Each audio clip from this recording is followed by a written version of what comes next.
Follow the money. That's what I always say. You always follow the money. Yeah. This is Follow the Money with Mitch Moss and Pauly Howard on VSiN. Here we go. Welcome in. It is Follow the Money on VSiN, the sports betting network. Mitch Moss along with Pauly Howard. We're live in downtown Las Vegas. Circa Resort and Casino is the spot here, mostly on a football Friday. On tap today over the next 3 hours, Nigel Seeley, best bets in soccer, coming up in about 30 minutes. Chuck Edel can't make today's show. Again, he's been really tied up on Fridays last couple of weeks. Mike Somich, VSiN host, his best bets in the NFL. Paul Bovey, professional sports bettor, in studio coming up a little bit later on. We're going to have some guts. Let's get nuts. I think I said that backwards, but you know what I'm saying. We'll look at a little bit at the NBA card tonight. We'll run down everything that you need to know. Week 12 of the National Football League. Pauly, little college football sprinkled in throughout as well. I will say this. There's a college basketball game beginning here in like any minute. I do have a bet on it, so I wanted to bring that up. We can maybe track it, and if you want to get down, you might have another minute to do so. It's BYU taking on Wisconsin. This is at the Delta Center in Salt Lake City. They played in the tournament last year. It was 91-89. The total was, this opened 158.5. It's 166 right now at Circa. I kind of like the first half over, but I think we're going to get both teams in the 80s. So I parlayed Wisconsin over 77.5 points with BYU to score more than 78.5 points. Exactly what I did last year in the tournament, but I also altered it last year. I'm not going to do that today. It's $1.18. Let's get some fireworks early here, huh? All right. Okay. Great game. Absolutely it is. I'm shocked at all of it. The fact that they're playing there. Friday at 1 o'clock Pacific and time. All that, yes. Yeah. Okay. Do you also want to get a little bit nuts here to begin?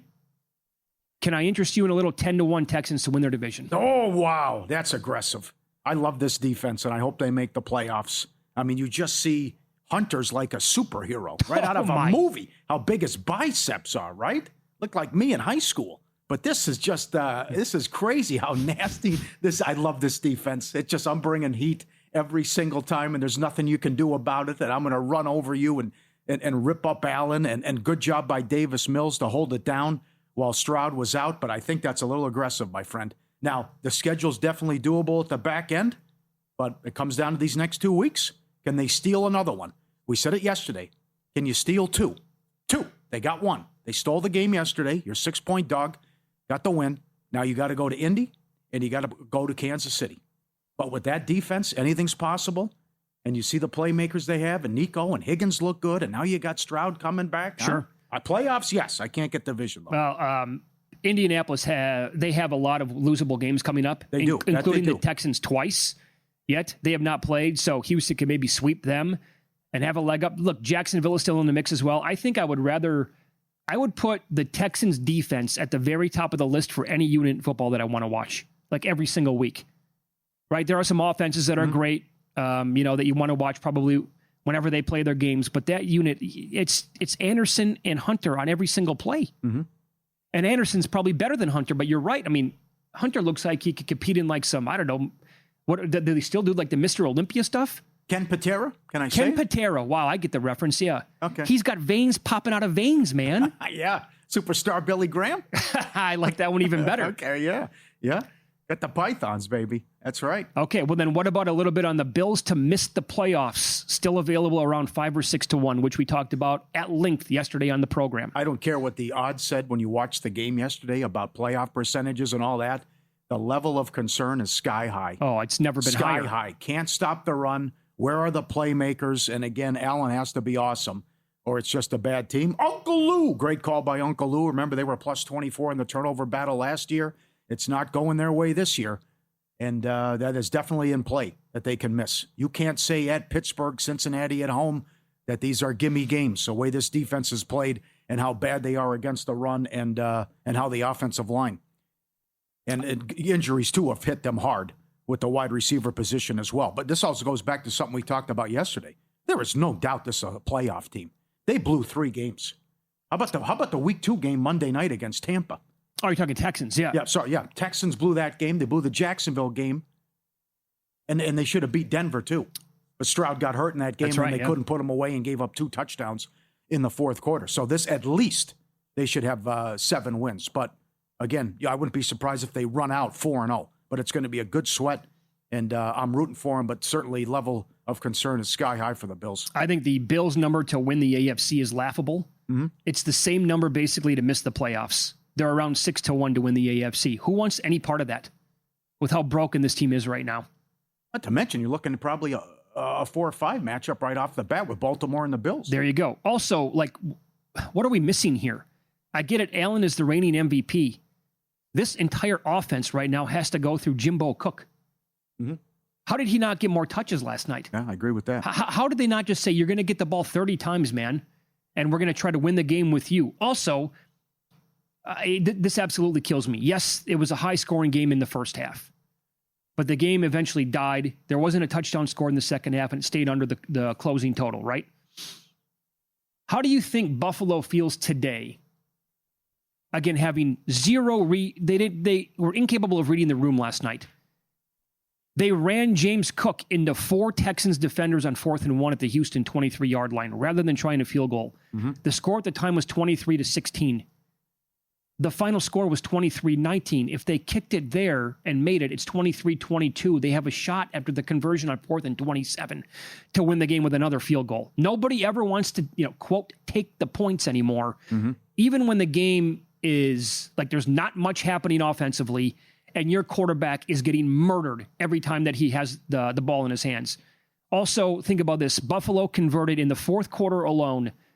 They converted improbable plays on 3rd and 12, 3rd and 13, and then at hook and ladder play on 4th and 27. None of them resulted in a touchdown. They had 1 field goal, and that was it to show for any of that. I don't get it, Pauly. Like, if the game was playing out last night where it was 41-38, fine. Because you're not getting stops and you're scoring a bunch of touchdowns. That's the game completely flipped after halftime.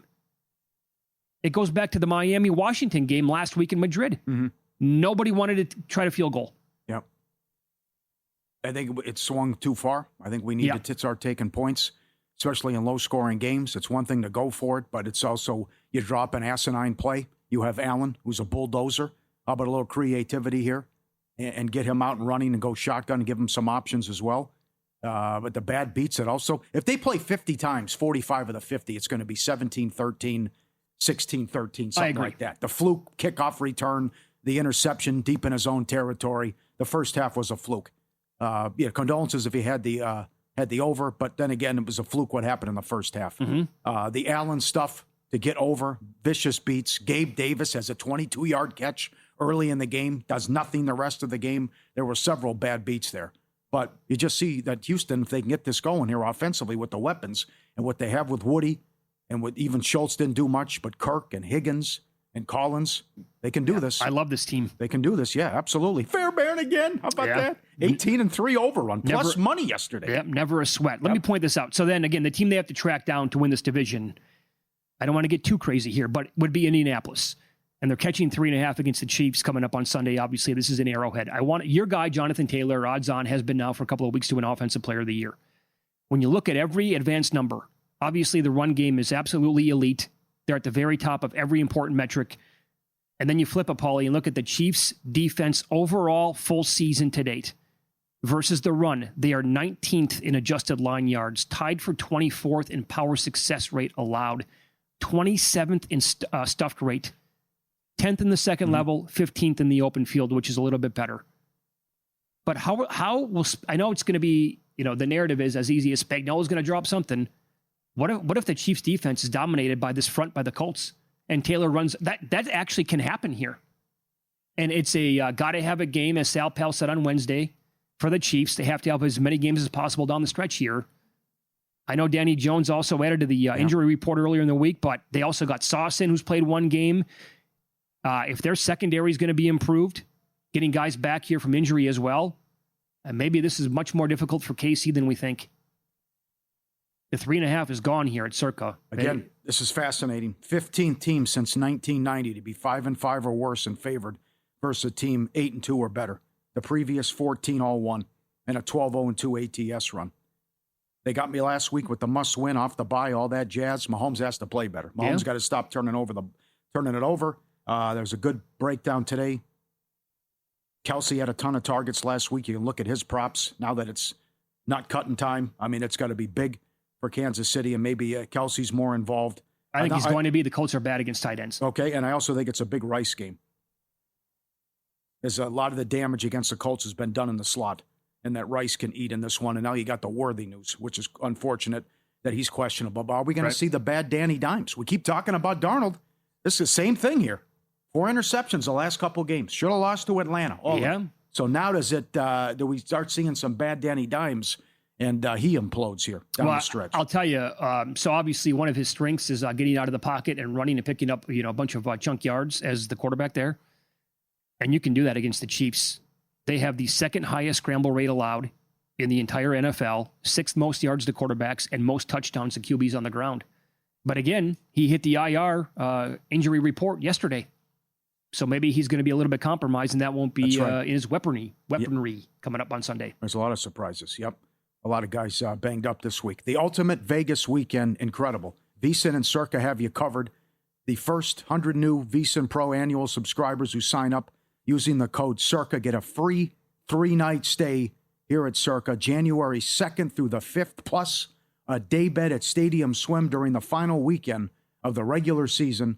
50% off the monthly price, full year of VSiN Pro. Every best bet, every host, every guest, the betting splits, the AI prop tools, and every guide we've ever done moving forward. Don't miss your shot at this great Circa getaway. VSiN.com/Circa. Promo code Circa. VSiN.com/Circa. Get your 3-night stay. All right, more games coming up next in the National Football League. How about this? We'll tell you the player who is 32-6 straight up, 29-9 ATS in divisional games over his last 38. That's next here on VSiN.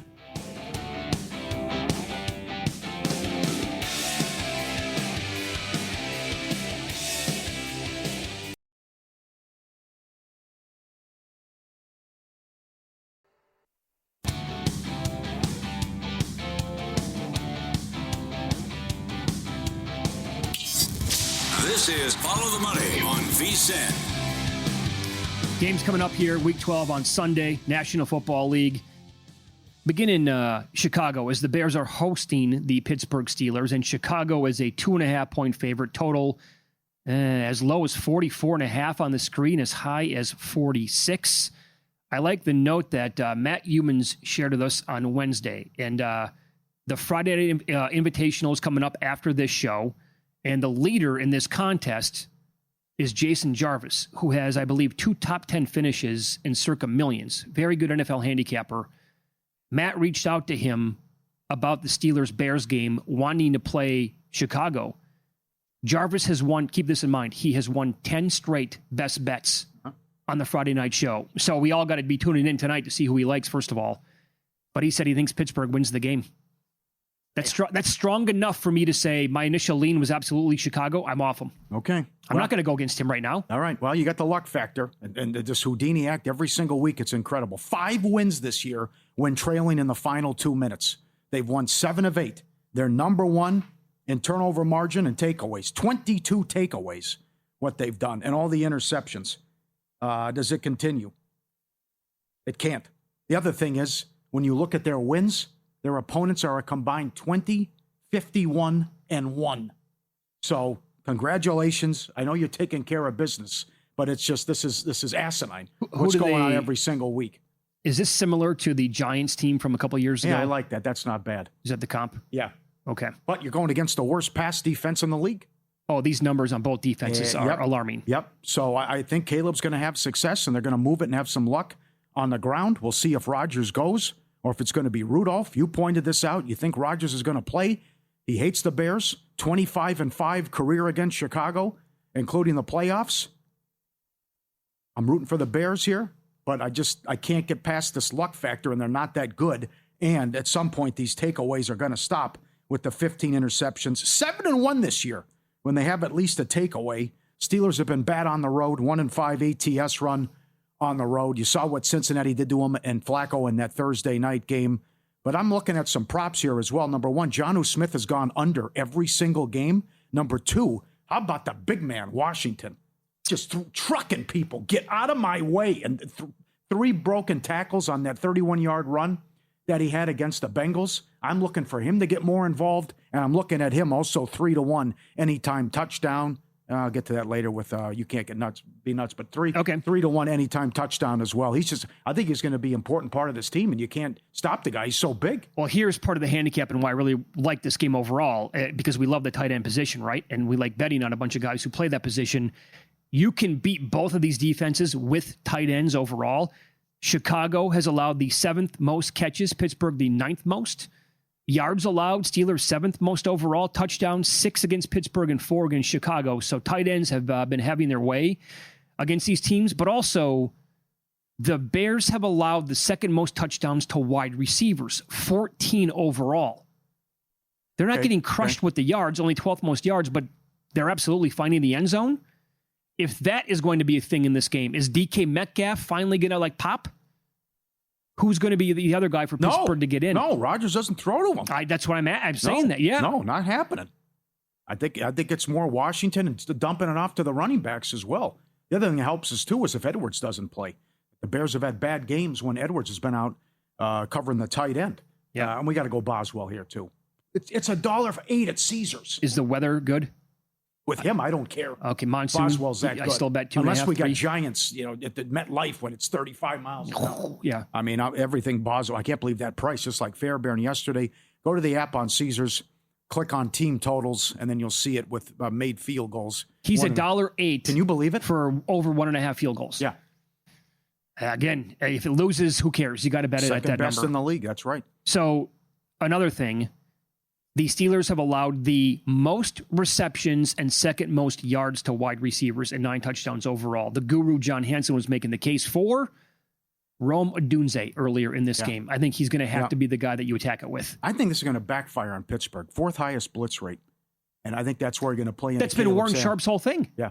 Every week he's like, what are you doing? Yeah. And Caleb's a great job escaping. Rushing yards you have to look at here with Caleb Williams, longest rush. And I think they'll move it. Will Pittsburgh turn it over, though? And maybe if it's Rodgers, probably. But it's a great story, but I think it's going to come to an end. And they could still win here and miss out. That's how tough the schedule is. And still, I'm sitting here, and I don't know how good this team is, but we're going to find out. Sure. Okay, so new members of the audience, for those who don't know, Pauly is from Minnesota originally. I'm from the state of Wisconsin. He's not like a diehard Vikings fan. I'm not a diehard Packers fan. So we're not homers when it comes to these two teams whatsoever. But we have followed these two teams, obviously, our entire lives quite closely. Can you state the case for Minnesota to win this game outright? I would say Packers have a lot of guys who are questionable at this point. And and you can't trust Jordan Love whatsoever. And maybe Brian Flores makes it really difficult on him in this game. But it's also, I think there's a chance here that J.J. McCarthy is the worst starting quarterback in football. Oh, what happened to you? Well, I watched the games. Them. Week 1, you loved them. You can change your mind, but that was but a lot of people crowned them Monday night, Week 1. Well, I loved Minnesota going in the season because I don't know. So wrong on that so far because of the quarterback position. But Kevin O'Connell has been unbelievable with scrap heap quarterbacks.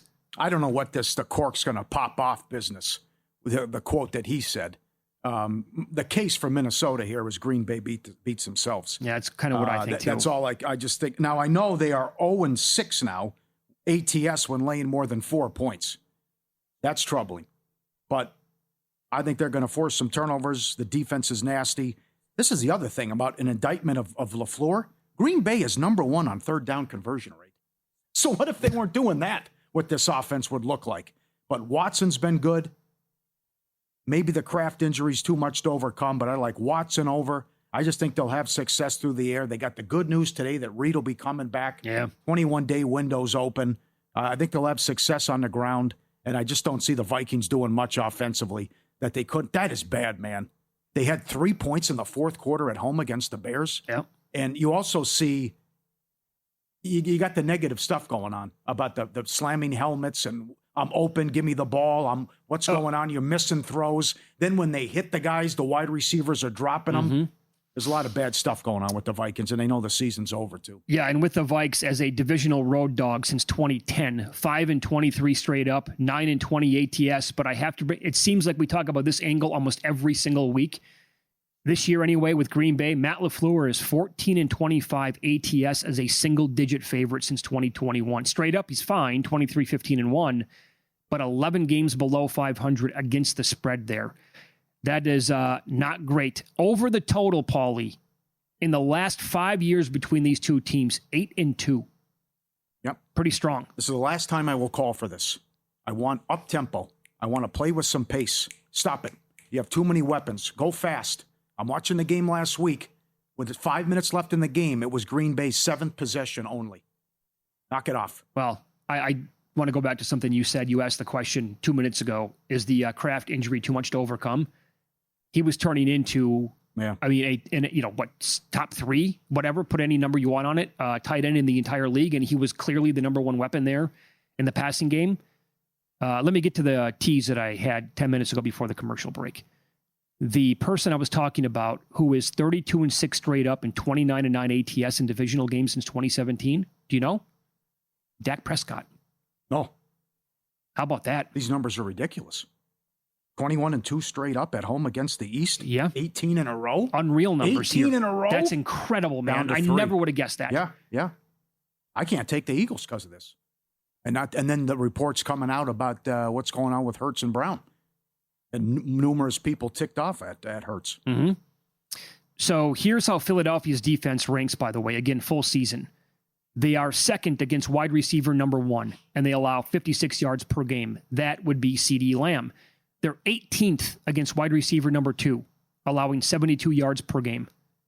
They're third against wide receiver number 3. They're number 1 against tight ends. So Jake Ferguson probably in store for a long day. Mm-hmm. However, you can beat them with running backs in the air as well. So Pickens, I think, makes some sense. Sal Pell liked Pickens on Wednesday. He's the host of the matchup show on ESPN, joins us every week. Yep. He said, watch out for Pickens. He's going to have a good game here. And again, they are 30th against running backs in the air. Dallas has allowed the 3rd most receiving yards to running backs overall, 7th most to wide receivers. Because of what's going on with Hurts and Brown, don't we just trust Devontae Smith here? That's what I thought last week. This is a new week, pal. Well, the weather, yeah. This one's tough because the totals move 4 points as it should. But the big question is, was that good Dallas or was it awful Raiders? I lean 90% bad Raiders. Could be, okay. However, we're going to change our tune on that if the Cowboys come out here and are really good defensively again. Yeah. But also, even though the numbers come down significantly, the total can't be this high in an Eagles game. It can't be. Yeah, I don't care who they're going against. That's how bad the offense has been, and their defense is unbelievable. It's kind of like last night. The Houston defense against the Bills, their offense and their defense, well, the Houston defense won out with that one. Up next, there are like 5 pages of Shedeur Sanders props to bet on this weekend, and also best bets in soccer with Nigel Seeley as we roll on here on a Football Friday on VSiN.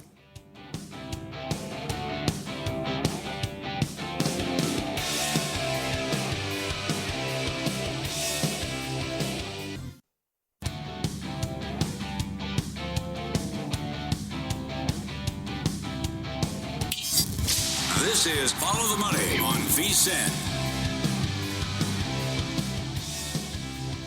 Welcome back. We're live in Vegas here on a Football Friday. Mitch Moss, Pauly Howard. Coming up, Nigel Seeley, best bets in soccer for the weekend. We'll get to win-lose coming up in 15 minutes as well. So you're telling me you are so excited, I think, about watching and betting on Shedeur Sanders. I don't even know who you are at this point. Well, it's also the markets, though. I mean, there's just pages and pages of props from all these sports books on what this kid's going to do. You got to go back to that discussion we had in August when he was great in the preseason against Carolina. And, look at the line movement and now offensive rookie. I'm like, calm, he's not going to play that. Oh, I fired. So that's right. Yeah. But he looks so good. And then people say, hey, all right, we got this kid could play, rooting for him. So, and then certainly it was a unmitigated disaster last week, but they threw the kid in a tough situation. But it's also going against a lousy organization, a lousy team, and a bad defense. But some of this stuff, it's like, it's doable at a good price. FTM@vsin.com or tweet at us as well. What do you expect? And what do you think if this kid will accomplish anything in his career? Oh, no, in his career? I thought you were going to say in this game. He can do that too moving forward. Maybe he doesn't, nothing happens and he just can't play and that's it and he's out of the league in a couple of years. Who knows? But I think this would be a good indicator of what's going to happen with this guy moving forward. Because some of these props, I mean, it's like Davis Mills, Justin Fields territory. Will he have 25 yards in each quarter plus 350? 25 yards. I bet over 150 yards for the game. Will he have 100 yards in each half, plus 650? A 40-yard completion, plus 250. A 20-plus yard long rush, 4-1. 5 rushing yards each quarter. This isn't bad. It's like preseason football, right? The plate breaks down. I panic. No one's open. Take off and run. That's 10-1. You should bet him to throw for the most passing yards on Sunday. Oh, come on now. Again. If you're that high on the kid. I'm not high. I like the market in the menu. So it was obviously disgusting to look at last week, but he also had no reps whatsoever. So this week, with a full 5 days to get ready for an opponent that is as bad as the Las Vegas Raiders, my guess is it's going to look a lot different than it did against Baltimore. Yeah. And these numbers, and by the way, here's what you have going for you as well. What if he came into the game last week and led them to a victory and actually looked good? Mm-hmm. Do you know what his numbers would be in this game? It'd probably be like 225.5. Yeah. Yeah. But it's the exact opposite. And here you are after a very small sample size. We're talking about one half of football against a good team. And you can buy like this low. We don't have a 4-year sample size on Justin Fields when they make the prop 135 yards. We don't have 2.5 years on Bryce Young to know that it's rare when he did last week, but you know what I'm saying? For the most part, he could never hit 200 yards. Maybe the game plan this week is, you know what? But they found something in practice. He comes out, he throws the ball 35 times, and he's okay at it. And he blows by some of these numbers here. Put him in a position to succeed. Give him some high percentage stuff early. Bubble screens, dump offs, screens, whatever. Okay? I know you have good tight ends there. You got that too. Easy, right? That's what Gabriel did early on. 50 yards each quarter, 50-1. How about that? Okay. A touchdown each quarter, 170-1. Wow. 210 yards passing plus 330. Come on. What if they're getting blown out? You could actually plus 440 to have 220 yards. Come on. It's also how effective is Junkins on the ground. Yeah. Yeah. And if he's having a big day, maybe they're just like, we got to keep feeding the hot hand here. Yeah. Good job. FanDuel did it. DraftKings, Caesars, ton of same game parlays, extensive menus. Polarizing guy. You know, you got that too. And then you saw the jersey sales in August as well. It's been too long. We catch up with our old friend Nigel Seeley at Seeley_Nigel on X. How about a total and 3 plays here in the Prim? Take it away, Nigel. Hello, everyone. It's Nigel Seeley here, looking ahead to a busy weekend in the Premier League. It was international break last week, and it was a good international break. The countdown to the 2026 World Cup is well away. The draw is in a couple of weeks, and there were some good international fixtures. Can't wait for that, and I'll be giving you some picks as we build up to the championships over in America. Anyway, let's have a look at the Premier League and the English lower leagues. There are 3 bets I like in the English Premier League. The first bet is in the early kickoff, which is 7:30 a.m. Eastern time on Saturday. And it's the match where Chelsea travel to Burnley. Burnley, the newly promoted club, who have done very, very well at home this season, but have now been hit by a few injuries. They've got a small squad. They've got a very, very inexperienced squad. And suddenly a couple of injuries in the camp. Things may fall apart very quickly for Burnley. Scott Parker is a former Chelsea player. He's the manager of Burnley, and he'll want to put up a bit of a show against his former side, and he'll be resolute defensively. But ultimately, Chelsea will break them down. Chelsea have a whole injury crisis as well, up to 11 players missing for the World Club Champions at the weekend. But I still think whoever they put out will be big enough to beat this Burnley side. At home, Burnley have lost 2 matches in the Premier League. They've both been against good opposition. They got beaten by Liverpool 1-0 and they got beaten by Arsenal 2-0 in the Premier League. And Chelsea aren't far off those pair. So I think there's a similar kind of result here. Chelsea are very heavy minus money favourites, around about minus 225. But to boost that up, I'm going to go for Chelsea to win to 0 at plus 150. So Chelsea to win and not to concede against a Burnley side who have injuries, including to their strikers. The next match I like in the Premier League is the big game of the weekend. It's the North London derby between Arsenal and Tottenham at the Emirates on Sunday at 11:30 Eastern time. Traditionally, this match is a fixture that produces lots of goals. The last 7 matches between the two sides in this fixture, over 2.5 goals has cashed. I like to swim against against the Tide. I think this could be a low-scoring game. The reason why I think it could be a low-scoring game is Arsenal have the best defence in the Premier League, not the best home defence in the Premier League, but they're without one of their better defenders. Gabriel is out for 2 months, a huge blow for the Gunners' title aspirations. They're also without their main striker, Gokares, who is out as well, and they've got injuries. And I also think they're up against a Tottenham side who have injuries themselves, but a manager in Thomas Frank, who is very, very defensively minded. And I think that he'll set his side out not to be embarrassed here, to try to hit them on the counter-attack and try to get a result. I don't think it's going to be very exciting. I expect Arsenal to win it very, very narrowly, 1-0. And also, both of these clubs have huge Champions League matches in midweek. Arsenal face Bayern Munich at home at the Emirates, and Tottenham travel to Paris to face the champions, Paris Saint-Germain. So I think this is going to be close. I'm going against the Tide. Under 2.5 goals at plus 105. My final bet comes on the Monday Night Football, and it's my best bet of the weekend, actually. It's Manchester United to beat Everton. Plain and simply, money line, minus 133. Manchester United unbeaten in 5 matches. They scored 2 or more goals in 7 of their last 8. Amarin, the Manchester United manager, has been announced as the manager of the month.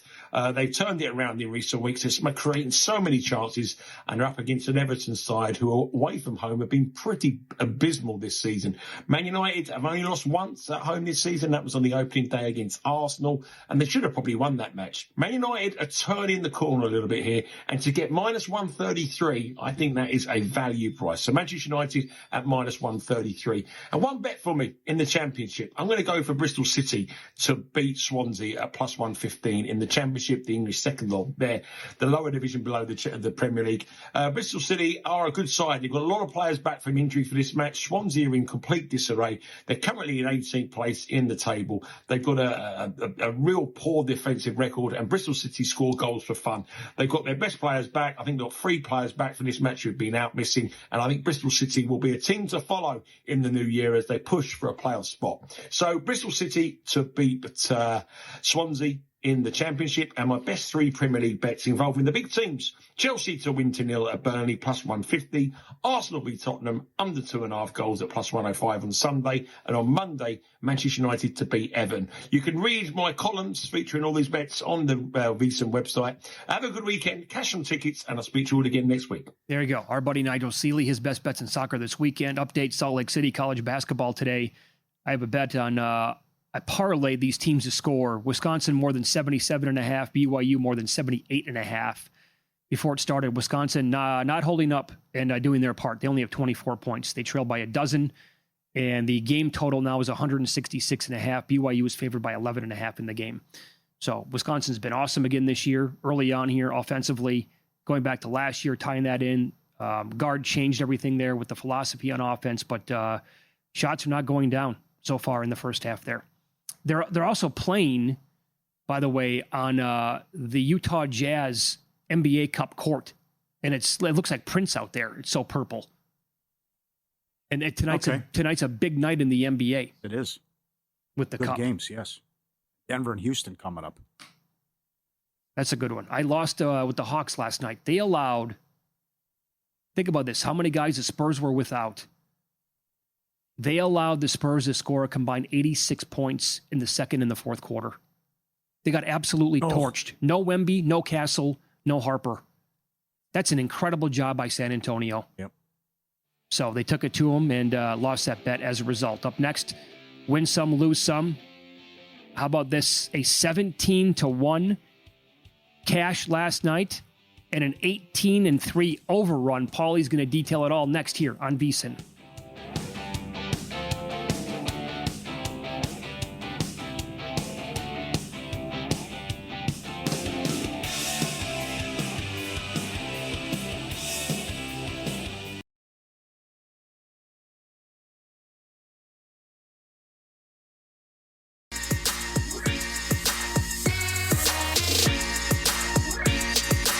Win Some, Lose Some is sponsored by the Sharp Plays.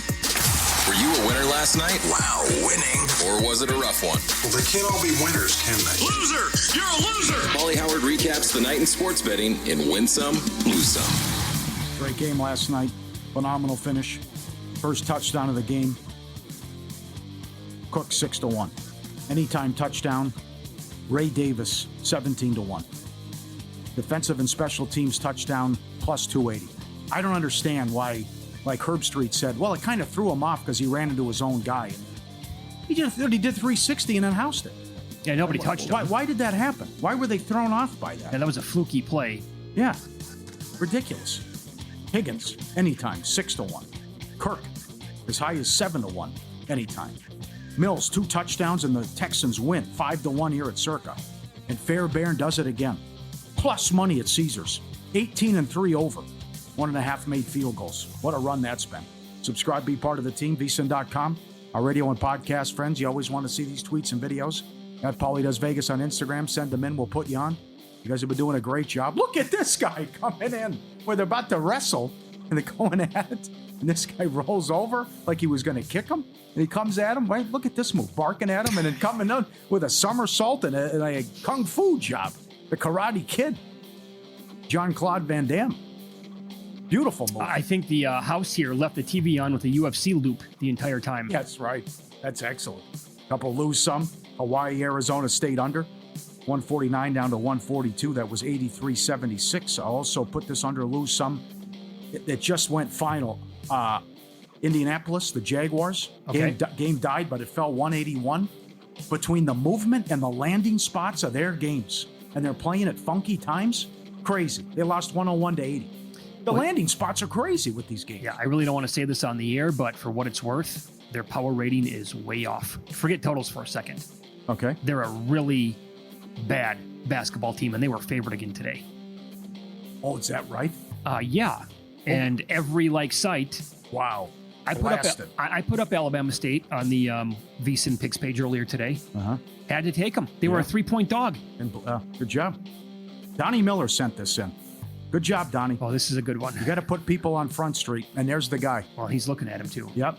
What a way to start a Friday morning. This guy is treating the hotel lobby like it was his living room. Shoes off, blabbing away. The cell, he's talking on speaker. I could care less about your conversation. Put your shoes back on, and he snapped a picture of him. There you go. Good job, Donnie Miller. I can't believe it. Between the shoes off and then that's the other one. Why? You're sitting there talking. I'm speaking, having a conversation where the whole world can hear you. That is the ultimate double whammy right there. I don't even know which one is worse. I actually lean the speakerphone in public like that. I think you're right. Yep, I think you're right. Well played, my friend. Bad for the books. Central Florida under 155 down to 149. That was 77-67. And a bad beat, a vicious beat. Troy was 11-1 on the money line. They were catching 18 against USC. They lost in triple overtime. USC hit a 3 from the parking lot at the buzzer to win it. That team must be good. They beat San Diego State as like a 15-point dog on the road. Yeah, that turned into a thing on social media because it was the Trojans against the Trojans. Okay. No, I'm just, as the mascot's there. Sure, yeah. And I'm not saying anything more than that, and they gave them a game the entire time. And it's a rough beat. And, people are, who had them on a money line? You never know. People bet all this stuff, man. Yep. Sure. Before the line moves, sharp plays already there. They don't just follow the market. They help move it. Jeff and the crew been at it since 2011. And with Follow the Money since day one. Look for the first touchdown tweets. Covers every sport. Mr. Poison updates. Documentary results. Public logs. Transparent receipts. Donated $22,000 to charity with the Robin Hood plays. Trusted by pros. Watched by the books. The serious edge bettors use every day. Free reports, alerts, and market-moving insights. Straight to your inbox or X feed. Sharpplays.com. Stay ahead of the line. Sharpplays.com, baby. Is this the week that you want to be laying 2.5 or 3 points with Jacksonville on the road after a dominating, their best performance with a bullet last week at home against the Chargers? No, can't figure them out. No. And I can't figure out the defense. Now, much like the Bears, I don't think they have a good defense, but they are third in takeaways. 18 takeaways on the year. But you couldn't stop Geno Smith. You couldn't slow down Davis Mills. And maybe Brissett Cooks here. Such a weird game last week that they get routed, but he's 47 of 57 for almost 500 yards. He's 4-1 to the over this year. And I think this could be an aerial circus in this one as Arizona can't stop anything. Back-to-back games, they've lost by 17 plus and allowed 40 points. Yeah, I'm going to expand on this, the player that you're going to want to look at for sure coming up in about 25 minutes. But I will tell you that on the ground, And Jacksonville's rush offense has been very good for the most part the entire year. They have like very good numbers, like rush, block, win rate, overall. Their metrics with the running game are very strong. And when you flip it and look at the Cardinals on defense, they are 30th in adjusted line yards. They are tied for 24th with the Chiefs in power success rate allowed, 17th in stuffed rate, 24th at the second level, and 18th in the open field. That's all DVOA numbers that I'm throwing at you right there. I looked at betting Tootin, Boot Scootin' Tootin this week to score a touchdown, -$2. You see McCaffrey's 3 higher than that? In the game against Carolina? I know. Yeah, this is absolutely bonkers, though. So both running backs for Jacksonville are -$2 in that neighborhood anyway to score a touchdown. Yeah. And think about this. Tootin and Etienne are 3-1. Both guys 3-1 to score 2 touchdowns. Come on. Yeah. Is it? I mean, I know they're bad, but that's the number you're going to put out there? Man, I wonder if it's McBride and Wilson again here, too. It's definitely going to be McBride. Okay, because Jacksonville really struggles against the tight end. Myers has 8 for 105 since he was acquired from the Raiders. Thomas is out again. We'll see if he's a big part of the game plan with Jacksonville. But I just like this sling it and wing it here from Brissett. Not for nothing here. You know, they're other than that, I don't know how they beat the Cowboys on Monday night on the road. And they controlled the game. They did, but they have lost, 6 of 7, and Gannon is on the hot seat. No doubt about it. You think so? Oh, absolutely. They're 1-4 at home. They're 3-7. Yeah. They were supposed to be a contention for a playoff team. So if they keep losing games, they can't stop anything either. Like he said, I'm a defensive guy. I know, a lot of injuries. On me, but a lot of injuries there. So here's the deal with the tight ends. I'll get to it right now. Jacksonville is bottom 8 in catches allowed, yards, and they're tied for the second most TDs allowed at 7. That's against tight ends. Trey McBride with Jacoby Brissett in his last 5 games since Brissett came in full-time at quarterback here. 8 for 72 touchdown. 10 for 74, 2 touchdowns. 5 for 51, touchdown. 9 for 127, touchdown. 10 for 115 and a touchdown.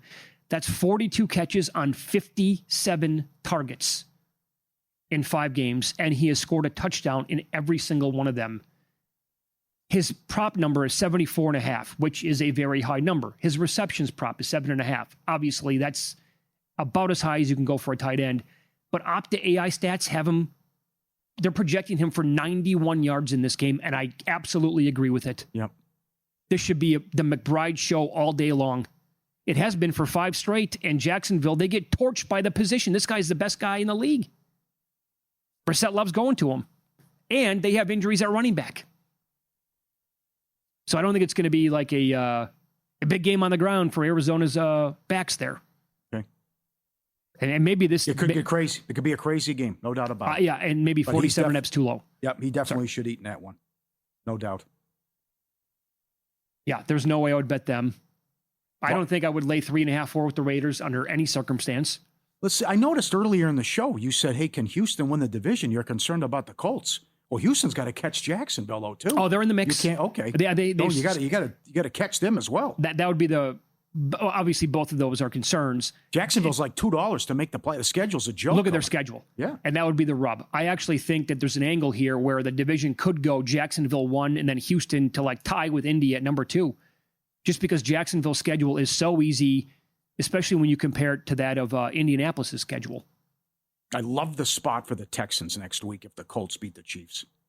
Oh, yeah, you're not kidding. Coming in, smelling themselves, everyone pumping their tires. They can feel the division. Extended rest. Here comes Stroud back. Oh, yeah. They'll be all over dimes. I can't get over how good the defense is, man. Nasty. Awesome. And I hope it's not what could have been season, but it looks like that's where we're going because they blew so many games early on. And like it also, I think, speaks to the coaching staff too to be able to game plan for an offense like that with Josh Allen. And by the way, keep that in mind. Josh Allen does obviously his kryptonite here is Houston. They're all over Joe Brady too. They've had enough of the mesh stuff. Nate Tice was good. All they do is run the same crap. They run the shallow crossing routes and try to pick guys and hope it works. What happened to this guy with the creativity? Bills fans are livid at Brady. It's the same garbage for 2 years. I would also say that they have whiffed on draft picks too. right, to help Allen out in the passing game. It also doesn't help that Kincaid was out of the game, not playing. Up next, Mike Somich is going to join the program, VSiN host, as he does every Friday at 5 o'clock Eastern, 2 o'clock Pacific. We'll get his best bets in the NFL for Week 12 next.